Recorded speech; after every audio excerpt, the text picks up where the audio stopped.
Today I'm going to talk about something that feels pretty vulnerable to me, which is the group of people that I would like most to serve, which is actually women. Women who have had to weaponize their vulnerability, the women who have always had to be strong, the women who feel like they are always the smartest one in the room and have to constantly scan and read everything to make sure that they are safe.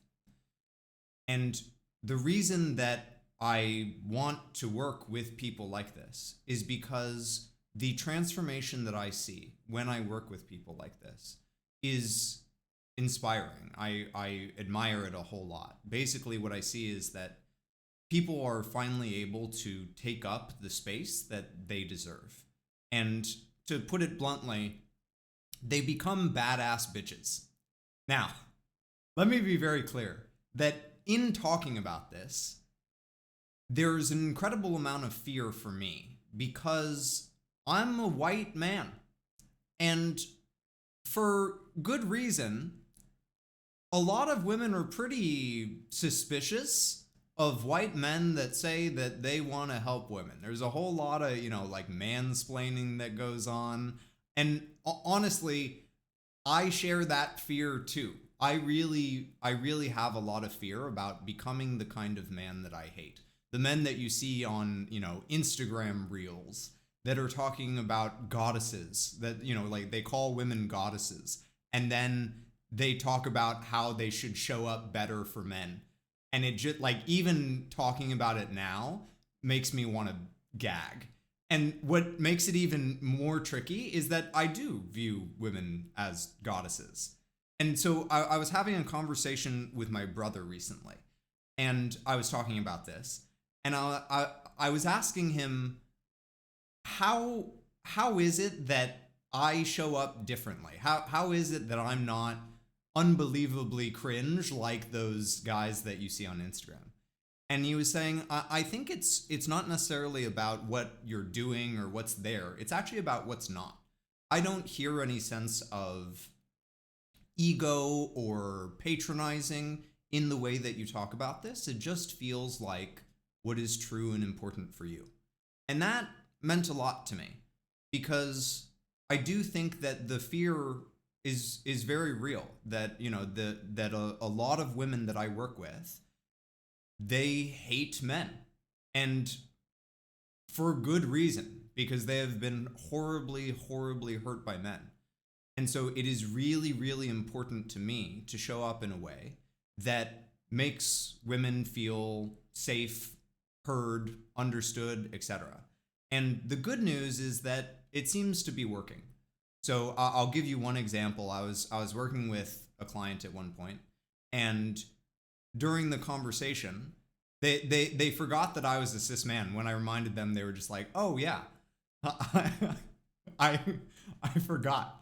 And I think that the reason for that is not because I hide my masculinity. I think it's because the sort of signals that women get from men who are dangerous, the sort of way that I inhabit my gender, those signals are not present.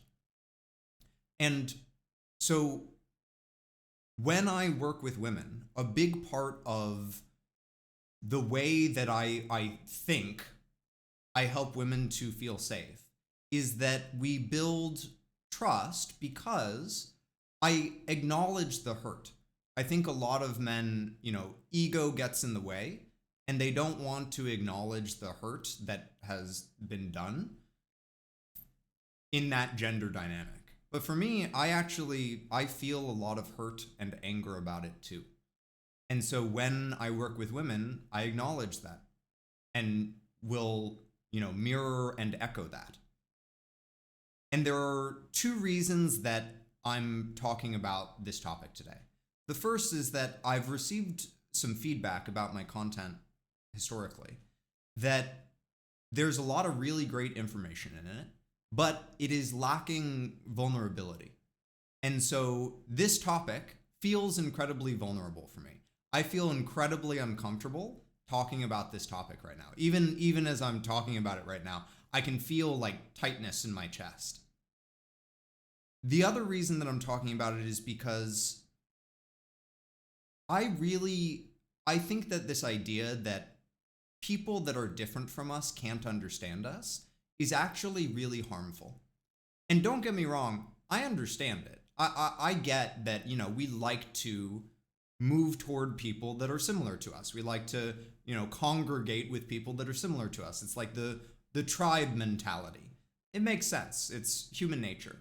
And I think that if we are going to heal these wounds that have been done, whether it is men and women or race, all these ways in which we differentiate from each other. If we are going to heal these wounds of like discrimination, I think that we have to start working to understand those people that are different than us. Now, to be very clear, I understand that there are things that women go through that I will never be able to fully understand because it is their own experience. There's this concept called qualia, which is basically somebody's own unique experience. So for instance, we can both look at my sweater and say that this sweater is red, but your experience of red, your qualia of red, may be different than mine.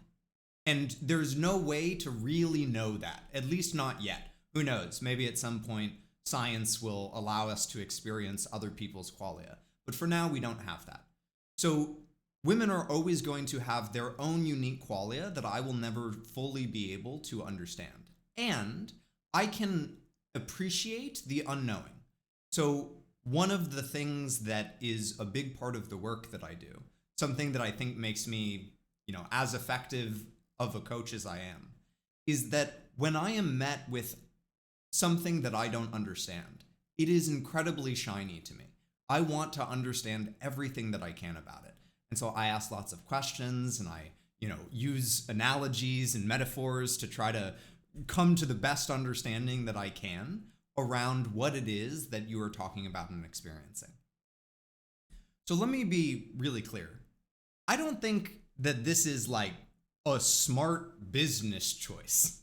I have worked with people in the past that have told me straight up that if they knew that I prioritized working with women, they may not have started working with me. And those were women, by the way, who said that.